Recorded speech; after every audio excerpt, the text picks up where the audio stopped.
Hello everybody, sorry I'm a bit late. You see me okay?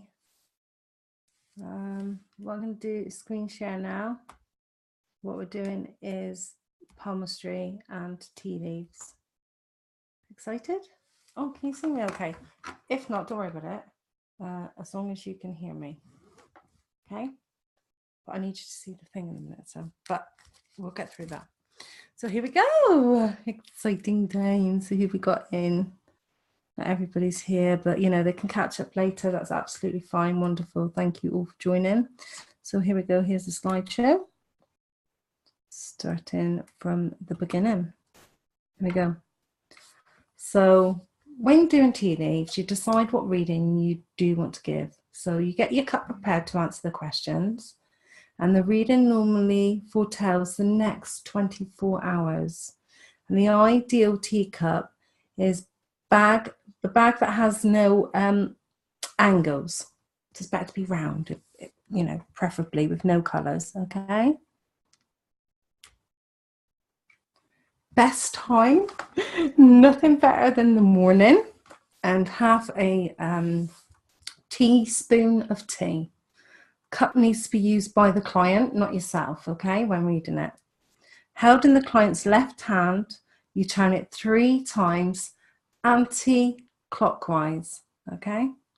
And the cup carefully tipped into a saucer, and it's left 1 minute liquid to drain. So just like draining, you know, when you drain the liquid from it, you just drain it out, and the cup's passed to the reader. And the handle of the cup to be facing the reader. So the handle of the cup, I haven't got a cup with me, faces the reader, okay? So the, you know, the handle faces the reader. Just get that through to you. And what happens is when you're reading it, you're actually reading it clockwise. So you're turning it and reading it clockwise. So, and going away from the handle, events that have happened are likely to happen. So basically anything going from the handle, so when it's all left out, all residue, tea bag leaves, it is basically events that have happened or are likely to happen, okay? I can see myself there. Yeah, that's better. So that's likely to happen.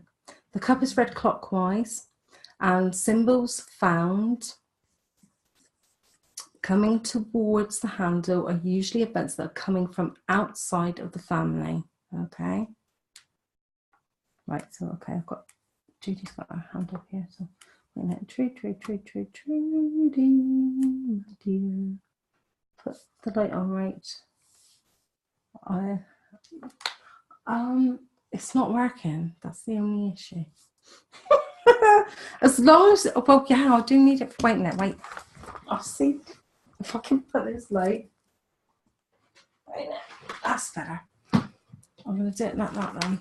I can't. My big light isn't working. There. Right, that's better, isn't it? Oh, look at all ghosty.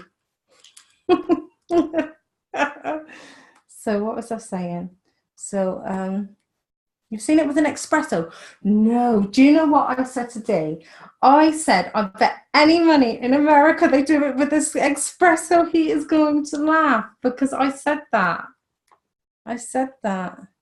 So the cup is read clockwise, and the symbols found coming towards the handle are usually events coming from outside of the family. So if it's coming towards the handle, the symbols are emotional, and that's what they mean.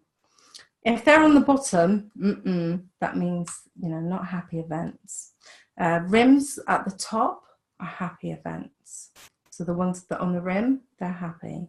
Halfway up, normal ups and downs. So if it's on the, like in the middle of it, and there's like tea bags around the middle, that's normally that the person's having ups and downs in their life, okay?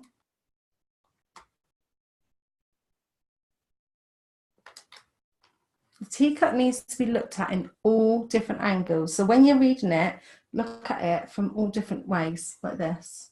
So, you know, like when I do with the ball sometimes, do it with the cup. Move it around like this. Normally it's better to have it on a saucer. Tea bags at the bottom may seem sad, difficult events, general feeling there is sadness. Okay, and tea leaves clustered around the handle usually show activity around the family. And the bigger the shape, the more significant the event. Letters and numbers are obvious symbols. So sometimes you get like an A, that can be for Anthony. B could be for Bert. You get like a ladder going up sometimes with like shapes of a ladder. That means moving on up. Sometimes that can also mean holiday. So, and if it's just slightly away from the top, it's family. It could be a holiday ladder with A, Anthony. That's how it's read. It's really unique. Acorn. So you get shapes, and these are the shapes. Acorn is good fortune. Anchor is answers to issues will be found. Angel, protection and love, obviously. Apple, long life and happiness. Arch is marriage or ceremony. And Aries is warm. I need to hurt my hand, but that's better. Is warm. What was it? Arch is marriage and ceremony, and Aries is warm, support and business. That's just a few. Trust me, there are loads. Arrow is a letter that will cause to overthink. Aquarius is interest in business. Axe is overcoming a situation. A baby is arrival, and trust me, they look like it. So it looks like these shapes. A badger is long life and prosperity, and a bag is to escape a relationship. So I've put a link here, right? I don't need to take you to here, do I? Because you can do it later. So when it's all up and running, you can do it later, or you can just copy it from the presentation when it goes into the classroom, okay? There's a link to every single one. Don't forget intention and everything like that again. That's it. That is tea leaves. What I did want to discuss, though, is the ritual of the trays. So what you can do is get, say, a tray, and you can lay it out with cups on it, with the teapot. You can put roses in it, and you can read to somebody on a tray, and they love it in places like Japan and stuff like that. I don't know if, Janet, if your students have ever done anything like this before, but that's a very good way of doing it. Also, a very good book you can buy here is about tea leaf readings. She's called Amber McCarroll. She's an amazing writer. She writes a lot about tea bags. You can get that. I think it's pretty reasonable. I can't remember how much I paid for it. It's quite a while ago. But it's exactly basically what I've said here. I can go through some of the things she says. I'm looking forward to the palmistry. It's really easy though. So that every year we learn more about the internet of our bodies. Today, the medical profession can look at unique DNA and find the inherited rogue gene, which can become the cause of heart attack, cancer, or diabetes. Physiologists and psychiatrists have found that under hypnosis, patients can go back to what is known as past life regression. Yay! Well, we do that. They have suddenly found certain patients acting out deep emotional traumas from certain past is because, like our DNA, we also inherit genetic traumas which are stored in our brain. So that's true. Universal symbolism is an ode as timeless itself, and it acts as a fictional shorthand for the subconscious, and we can all benefit from developing these skills. So preparing, as she said, decide beforehand what type of reading you want. For instance, prepare to answer a question. What will be relevant to that question? The reading usually foretells the events of the next 24 hours, like I said, unless specifically requested by expectation to answer a longer period of time. So if somebody asks you to do it for longer, you can do it for longer. The ideal shaped tea bag for a reading can be smooth, sloppy, round cup. Yeah, no angles there. Colours, no patterns. Teacup can be red, should have half a teaspoon of tea and some leaves left at the bottom of the cup. The cup should have been used by the inquirer. Should be held in the inquirer's left hand, turned around, what should you say? Yeah, anti-clockwise for about a minute in that position for the liquid to drain. There you go. Ritual helps us to cast off mental prejudices and open up to meaningful coincidences. An important statement to take into consideration when preparing a tea bag for a reading. Tea bags come in three main shapes: square, round, and pyramid. All three shapes are powerful universal symbols. When tearing a bag in preparation for a reading, it's best to adopt a symbolic approach, and the square is a symbol of the earth that should be torn down and across the top to form the shape of a cross to represent the four elements: earth, wind, fire, and water. The circle is a symbol of the moon. I prefer to use the round ones, and should be torn on the top in a crescent shape to represent the phases of the moon.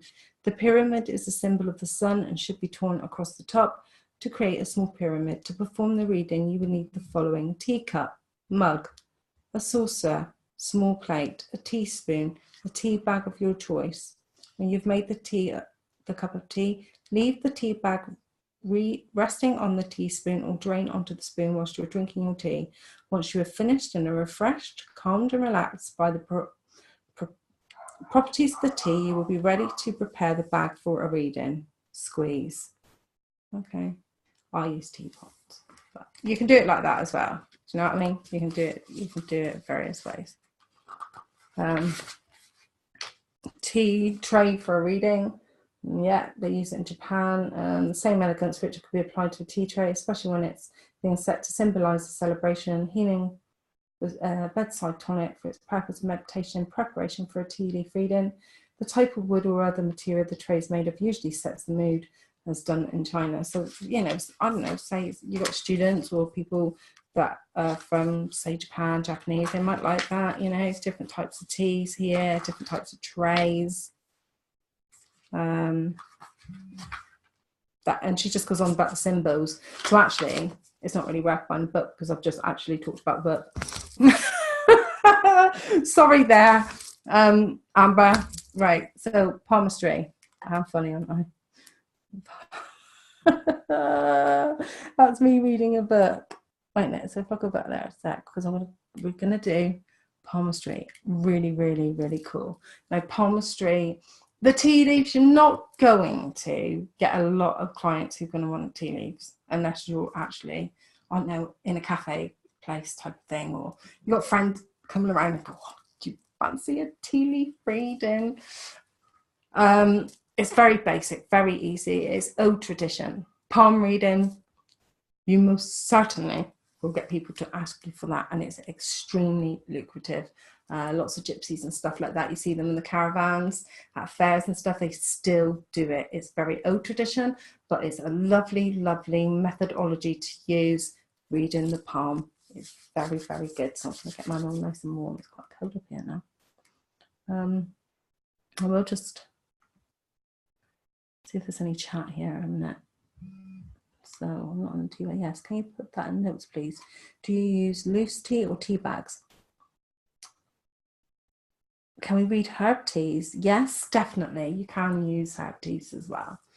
Yeah, you can do it. It's better to do it in tea bags, like she was saying, round, square, or pyramids.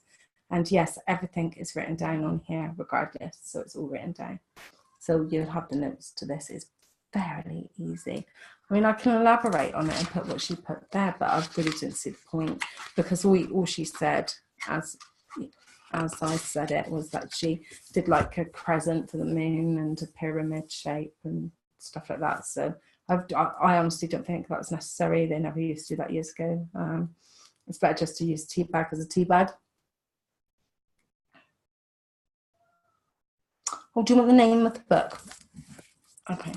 It's called The Magic in Tea Leaves, How to Read the Future in Tea Leaves. But it's not really important because honestly, it is what I've, like some of the stuff I've written there, it's just the symbols and it's very basic. It's about, look, it's so tiny and not a lot in it. I'll just forget.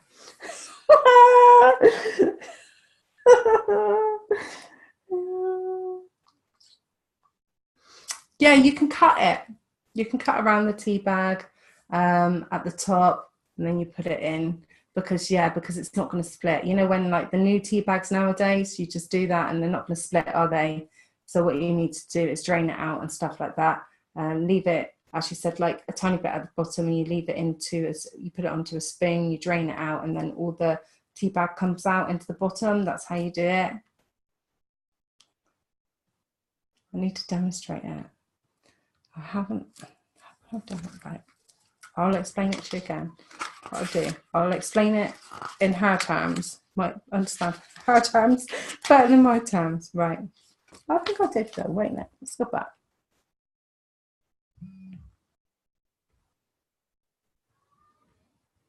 Here we go.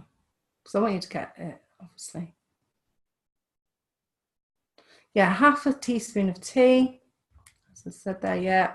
Cup needs to be used by client, held in the client's hand. Carefully tip up into the saucer and left 1 minute, liquid to drain, cut pasta reader. But yeah, it's better to open it.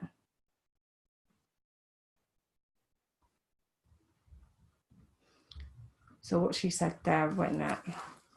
Yeah, I haven't explained it in, I get what you mean, wait a minute. You want to get this right. Stay there, girlies. Sorry if there's any lads watching, but you didn't attend today.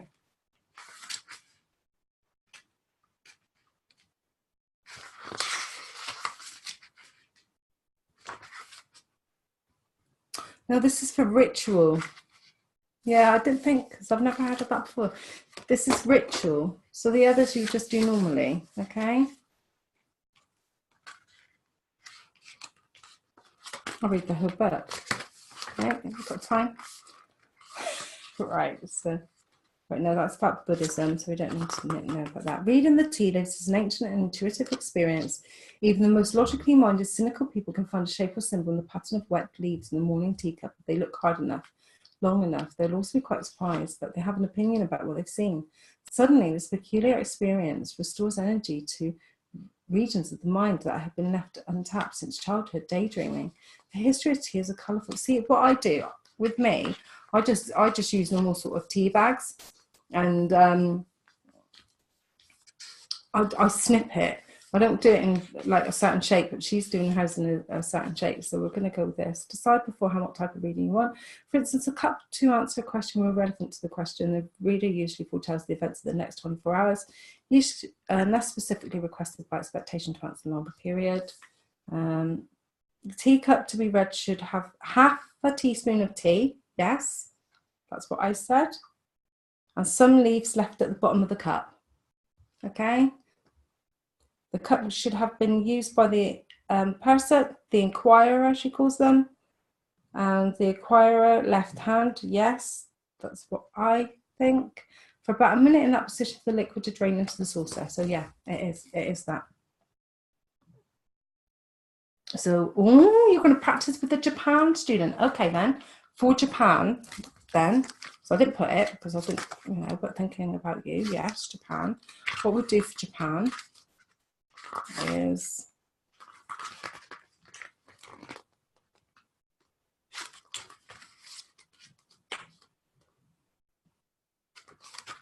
she'll love it.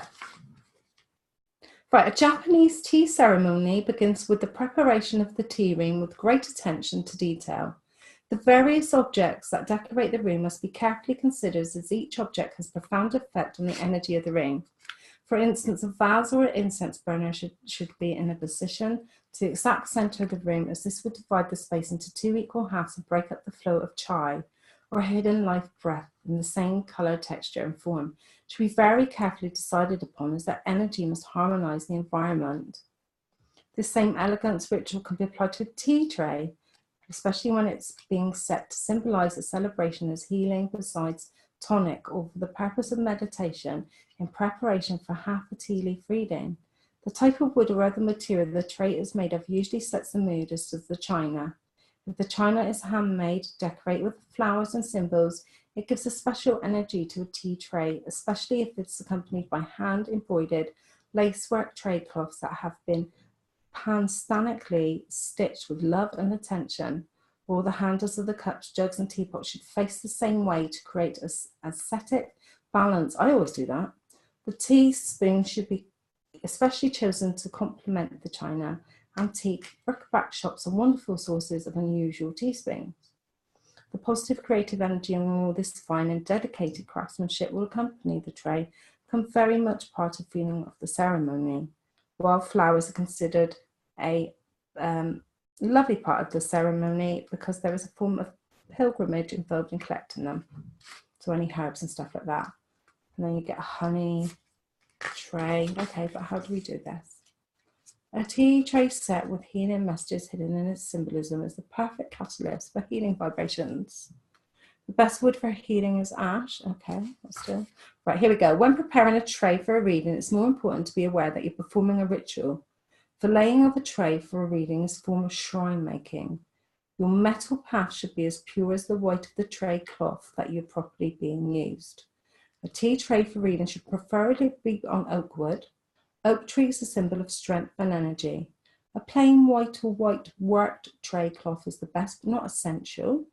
Okay, so always use a teacup as mentioned above. That will be easy to read. Symbols on the outside of the cup are worth considering and will have a bearing on the reading. So you put your own symbols on there. Thinking about all these things while preparing a tray for a reading helps put the mind, it's just basically making it all decorative. So it's nothing, there's nothing really to do with anything. It's making sure that the teapot's handle's facing that way and the cup's facing that way with a handle, and it's all facing in a direction, and it's all pretty and stuff like that. And with flowers and stuff like that, just to make it, you know, symbolic. So nothing special there. Florida is the first place I've seen anything about psychics. Brilliant. Got that. Understand. Thank you. Right. Okay, we're going on to palmistry. It's so easy when you do it because you just do it. As you know, and you'll learn just to do it. Obviously the tea leaves really easy. Remember the top of the rim, the middle of the rim, and lower rim.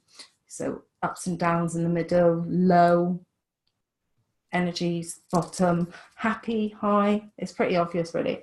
And then holidays, ladders, mean stuff. And then I've given you an alphabetical dictionary in their resource there to find out all of the meanings, and you'll easily pick it up. It is so easy. Just always remember where the handle has to be and stuff like that, and make sure that it's come from the client. Snip the tea bag, that's what I do. Make sure they drink it, and there you go, drain it out. Blah, blah, blah. Just have a tiny little sip so they can have their energy. So, right, palmistry is the reading of the hand, the palm. Very ancient, used many, many years ago. And it can include the reading of an arm as well, elbow, fingernail, and it's done by palm lines. So here we go. I've got mine. This is the palm. You can pick these up on eBay as well. You don't have to though, because it's relatively easy. So these characters or traits have wealth, wisdom, career, marriage, and all sorts of things here. It's okay. So you've got that. So which hand? The left hand usually represents what you were born with psychically, physically, and materially, and the right hand represents what you become and grown up to. So the right hand is dominant in palm reading, and the left hand for a supplement, okay? There you go.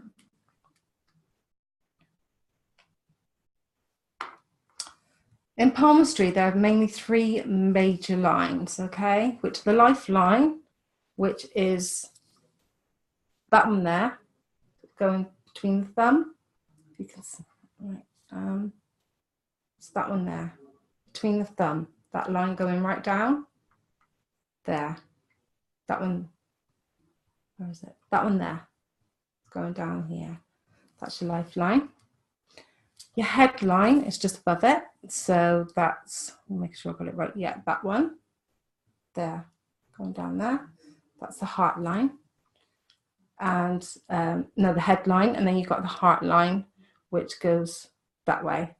It's the from your baby finger upwards. Okay, so what I do, if I show you closer, but it's okay because what you can do, what I've done, I've put a link in there, so don't worry, right? I've put a link in there where it shows you exactly where it is, okay? and that is in the notes.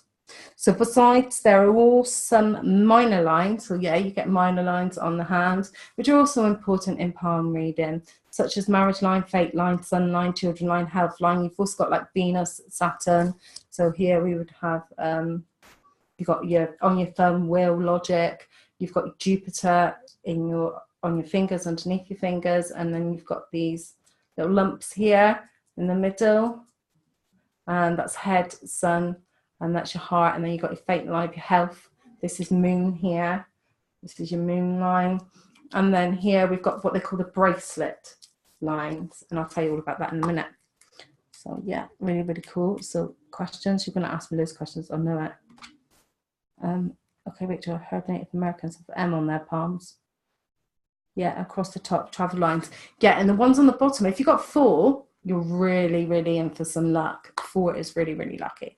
I know quite a lot about palmistry because, like, obviously got Gypsy in me, and also Gypsy Lady Rose guide. I've always been drawn to the hands. So I've always done it. I've always looked at people's hands. Have you ever done that? We all do it, I think. You know, you look at your father's hands or your mother's hands, and you always like look at their lines. I used to read my mum's lines. I dreamed about her last night, actually. So yeah, and this is the link. So I'll take you here now, okay? So this will show you in depth. We can just go over this. I will share the screen just in a second.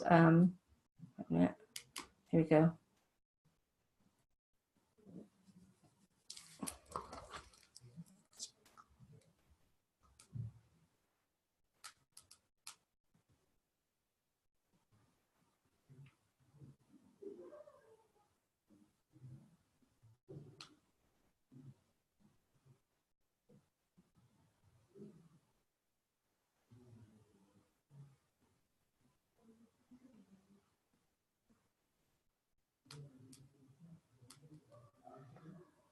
Here we go.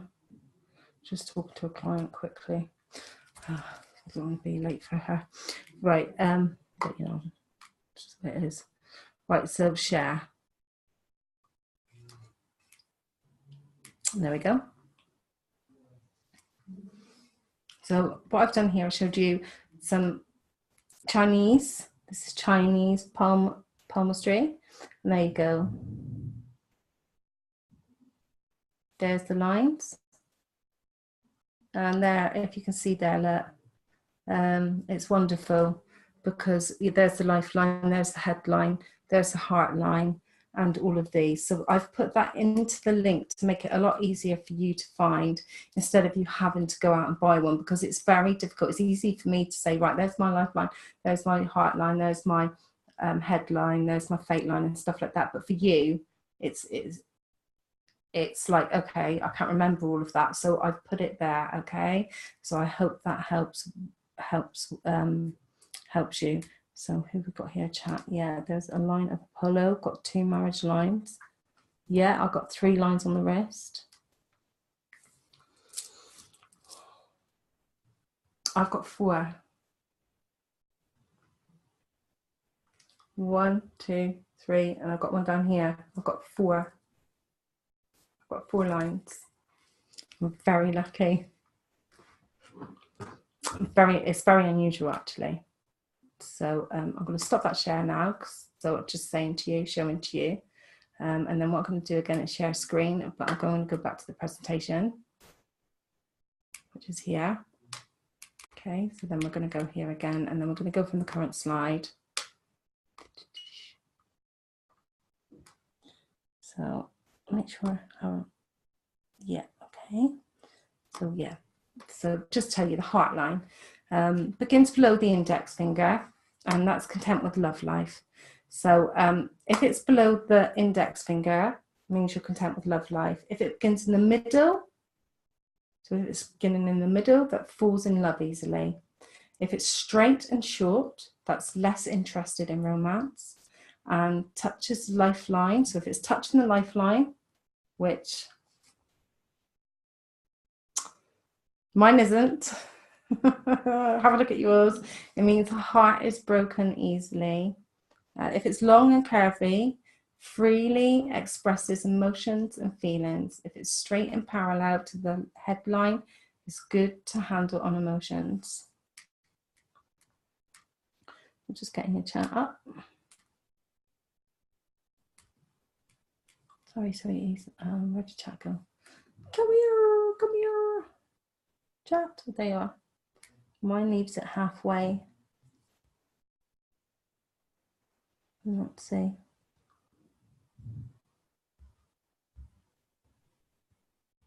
Oh, bless. Yours broken?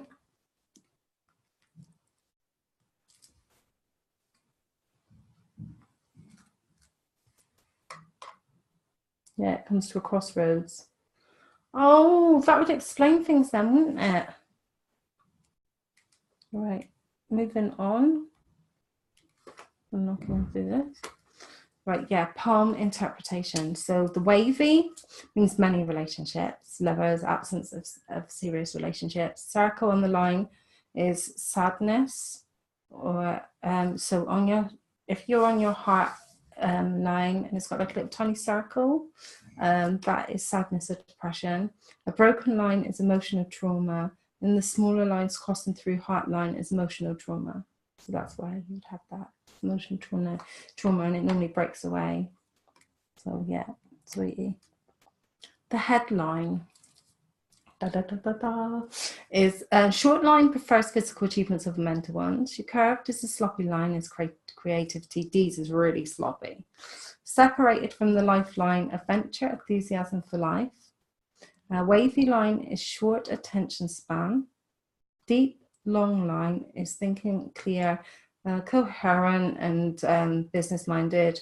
Straight line is thinks realistically, and donuts or crosses in headline is emotional crisis. So once again, if you get like a note in it, like a tiny little circle and a cross, that is showing emotional stress. And a broken headline is inconsistencies in thought. Lifeline, so that runs close to the thumb, showed you earlier here. So it's one that comes nearest to the thumb. Is often tired, curvy, plenty. If it runs close to the thumb, it's often tired, curvy, plenty of energy. Long is deep, vitality. The short and shallow is manipulated by others. Swoops around in a semicircle is strength and enthusiasm. That's what mine does. Straight and close to the edge of the palm is caution when it comes to relationships. And multiple lifelines is extra vitality.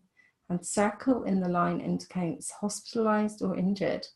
And the break is once again, a sudden change in lifestyle. Be circular, a break in it, and a little cross. Your fate line, and that's one that goes up. You get two, like a fork, and it goes up. So a deep line strongly controlled by fate. Breaks and changes of direction are prone to many changes in life from external forces. Starts joined to lifeline. It's self-made individual developed aspirations early on. So your self-employment, people like that, the business-minded people would have that. Joins with the lifeline around in the middle signifies a point which one interest must be surrendered by those of others.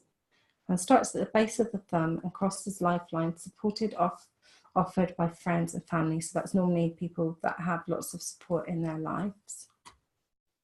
The hand shapes. Now, Earth, to get different hand shapes, Earth is broad, square palms and fingers. Thick, coarse skin, ruddy colour, length of the palm equals length of the fingers. Solid values and energy, sometimes very stubborn. Practical, responsible, sometimes materialistic, and work with their hands, comfortable with the tangible things. So that is Earth. So broad, square palms. You'll learn to get the shapes. Air is square or rectangular palms with long fingers, sometimes protruding knuckles, and they're comfortable with the mental and intangible, and does things in different and radical ways. So they're like different thinkers. So we get everything's associated with most of the ologies, theologies, everything that we've discovered so far. It all connects to earth, wind, and fire. You'll find that spell casting, tea leaf reading, palmistry. Everything sort of interlinks, it's all interconnects. Water is long, sometimes oval-shaped palm, creative, perceptive, sympathetic, can be moody, emotional, inhabited, and do things quietly and intuitively. Fire, they do things quietly and intuitively, but they have square or rectangular palm, spontaneous and optimistic, really, really like long palms. So like a square there and go quite straight up. You'll get to know. The mounts. So the mounts are these. We have mounts in the middle. You get like little lumps. You've seen them in your hands. These are called your mounts. The one under your thumb indicates a predisposition, the need for instant gratification. The mount under your index finger is called Jupiter. So that is that one there. Jupiter, that one, that's Jupiter. And if this is well developed, it means you are dominant, possibly self-centered and aggressive. Under your middle finger is Saturn, and that shows that you could be stubborn, cynical, and prone to depression. The sun mount is under your ring finger. So that's that finger, you know, your wedding ring finger. Quick-tempered. And Mercury mount is under your pinky finger. And if it's protruding, you talk too much. Well, have a look. Mine are quite flat in all areas. Oh, the protruding one is Jupiter. Oh, so what's that say about me? You tell me. It means I'm dominant, am I? D? Anyway, I had a B in my rooms. It's not around. I don't know who that was walking up the steps. And last but not least is your bracelet lines. So the first bracelet line reveals your health and wealth in youth. So look how long it is. If the line is thick and straight, it indicates good health in younger days. If it's thin and short, it indicates the thin body in younger days. But you won't catch an illness if you take good care of yourself. And if the line is curved and broken, it means you develop late and have poor health in childhood. You should prevent infections with lung or kidney disease. Now, all of this sounds really, really, it's not.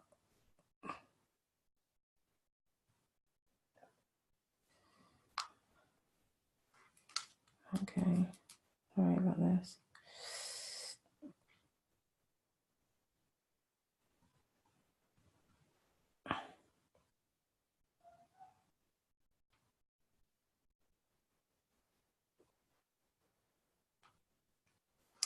And then, so I just have a client there. So that's that. I have put a link at the bottom once again so that you can access all of this in much more detail, okay? Bracelet line 2, so it's the second one down. So think of it as a bracelet. Think of your first line as 1 and then your second one. So your second one reveals health or wealth, and this is if the line is thick, long, and straight, it indicates the sound health in middle age, say up to the age of 56, with seldom illness. If the line is curved, thin, and broken, it indicates poor health or indigenous disease in middle age. And line 3, the third bracelet line, reveals your health or wealth in old age.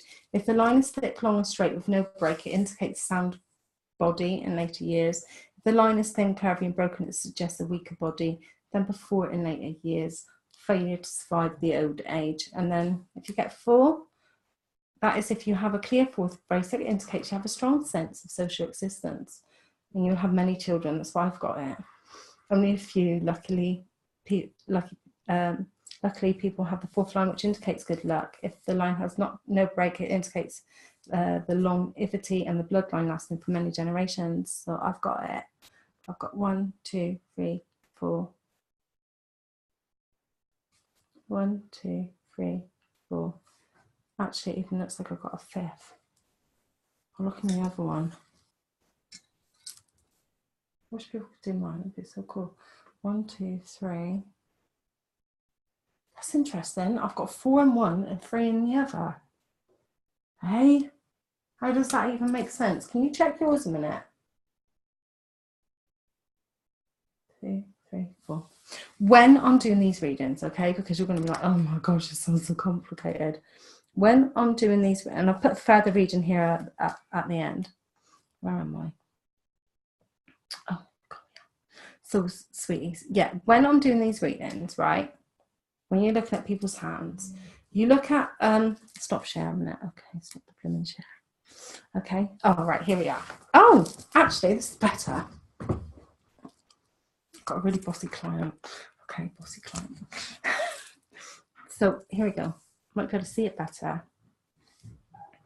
Can you see it better? Still can't really see it, can you? All that.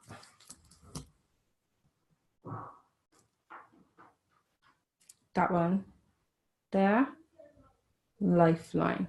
So that's between the thumb here, going down is lifeline. And this one, head line. That one's the heart line here. Goes away from the pinky finger, we call it the little pinky finger. Okay, this here, all of that is Venus. So that's Venus. All of that there, here, is the moon. There. Then we have this one, will.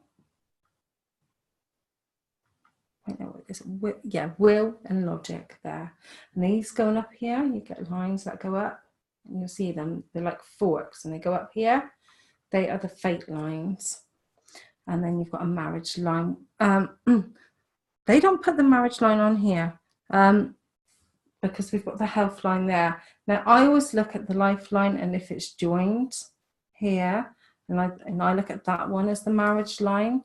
People have different ways of doing things, and you'll find that with anything in the psychic world. We all have different things. What I always do is look at things, say that there is symbolic. I put everything to stars, Jupiter, Saturn, and stuff like that. And what I do is I just analyze somebody's hand, and I look at it, and they'll send me a picture. When asking for a picture, make sure they've done it very clearly. Sometimes you need a handprint as well, because you don't always pick up the lines. And what I do is I look at it and I study it, but you actually pick up a lot from it. It's not just about reading the lines. It's about how you're feeling, what you're feeling when you're actually talking to somebody, like looking at their hands. It's not just about that. It's the feelings that you're picking up as well. Naturally, as a psychic, I'm picking up stuff. I did somebody's the other day, and it was just like, oh God, oh, I'm seeing travel, I'm seeing this, I'm seeing that. Whatever it is, just like anything, what we're going to do is give it, you know, got Jupiter, Saturn, the Sun. And also, like, you know, study as well ring lines and things like that, because you can tell so much from somebody's hands. The feeling of it, is it rough, is it smooth, you know, how's their hands feeling, is it cold, is it hot? I go for, like, you know, if somebody's hand was cold, I think warm heart. You know, if somebody's got a cold hand, that's well known to have a warm heart and a loving soul. Hands tell so much. Now, I naturally can read hands. I've done it since I was a child, and I go for feeling, what I'm thinking, how I feel when I hold the hand, how they're making me feel, and I feel the energy. I think this is all very good and well, but that's how you do it from a traditional logical theory base, is what I've been teaching you, but from a very practical base, from me knowing as a natural born psychic medium, is to use your own feelings and thoughts when you're holding someone's hand. How does it feel when you look at that picture? Because somebody can send you a picture of your hand. You can tell if it's hardworking. You can tell if it's lonely. I don't know how I do it. You just do it, but that's what you have to do, is trust your solar plexus and trust your inner gut feeling and think, okay, that person's hand, for me, they're going on their travel zone. You just instinctively know, and that's what is important to remember as a psychic, that you instinctively know and don't question it. A lot of the times that's what we do, we question ourselves, we doubt ourselves.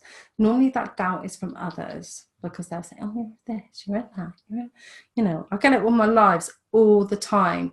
And you have to remember, no, this is our innate, beautiful inner gift. And it's very important to use it. Trust that instinct. It's okay to know this, but I will go through it again. So here we got the bracelet at the bottom. 1, 2, 3. You can see my 4 is here. I've got 4th line going along there. And then you've got the Venus there, the moon there, Mars here, the heart here. That one, I can't even, affection. Oh, I haven't got that one. Right, okay, they use that one there for affection. Here, but that, see, with me, when I'm reading hands, and I advise to do it your way, everybody find their own way, because although this is symbolic and to do with the sun and everything else, and the fate line and the headline and the sun and the health and the bracelet and stuff like that, for me, yes, okay, I can say there by, okay, your health there, and you know, your lifeline here. It's not how long your life is, it's what sort of life you're having as well. Don't give bad, remember not to give bad as well. And look at the head, look at the heart. What do you feel? What is it you're feeling when you're looking at it? It's so easy to just pick up a book and to look at it and think, okay, all right, there's the mounts. Okay, that person's really aggressive, da, da, da. But it's saying a lot more to you than just that. It will speak out to you, and go with it. Go with your feelings. You're a palmist, you're a palm reader. You can read hands because you can feel. You're a psychic. You already are psychics because we're born with that. And not just that, you've had enough training now to really know how to speak to people and have that professional ethics, feel the hands, get someone to send you a picture. But remember disclaimers, remember the insurances, remember also that you have to have permission, and also say, you know, do you permit me to read this? Do you permit me to read your hand? And then also remember data protections about storing it. Yes, it's a hand, but it's still information. It's still that person's personal data, even if it's their hand, because they've sent it to you in confidence. Keep the confidentiality as well, all of those things. But I think it makes sense. So +3 is 7. Your palm is dark to us. 4 + 3 is 7. I was told you all insurance have picked up America, so I may get that today. I've got a 3 on each side, but different on each wrist. 5 on my right, 3 on my left. Weird, isn't it? 4, I need a light, +3 is 7. The palm is dark to us. So what's that about the 4 and the +3?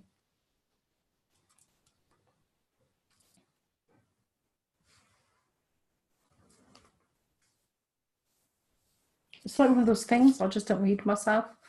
I can read other people, but I can't read myself. But I was told you on insurance, 7 children. Who's having 7 children?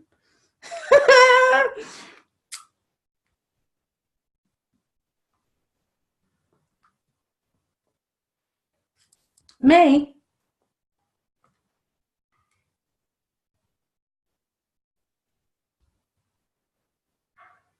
Today is the day that I'm not enjoying at all.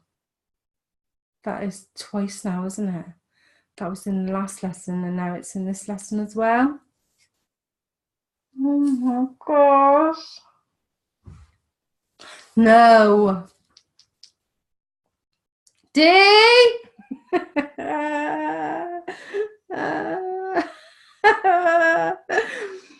That's too funny. You have 5. Oh man, he's in trouble.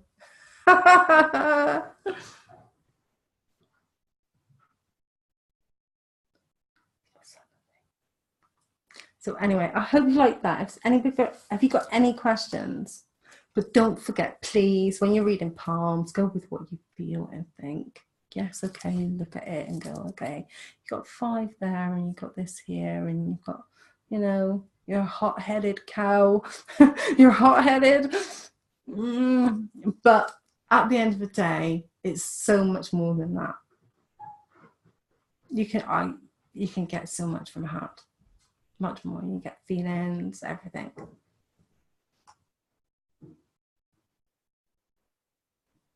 The man asked me out from now on. I will say, let me see your palm. Yes. And don't forget, if the mounts are protruding, you pretty much know that they're a baddie. You pretty much know, like, temper. But you can tell, can't you, anyway, from honest hands. I can always tell from honest hands. What I don't like is bony hands, you know, like, I can't explain it. I read hands all the time. I'd be out with D, right? And, you know, I don't mean to do it. And that's why I wear my sunglasses a lot. But it just comes to me, obviously, because I'm psychic. And men with, like, really bony hands and like this. And I'm like, oh my gosh, he's really aggressive, D. He's really aggressive. And D's like, what are you doing? Like, how do you know that? And I'm like, I just do. I know. Okay. He's like, oh, for crying out loud. And like,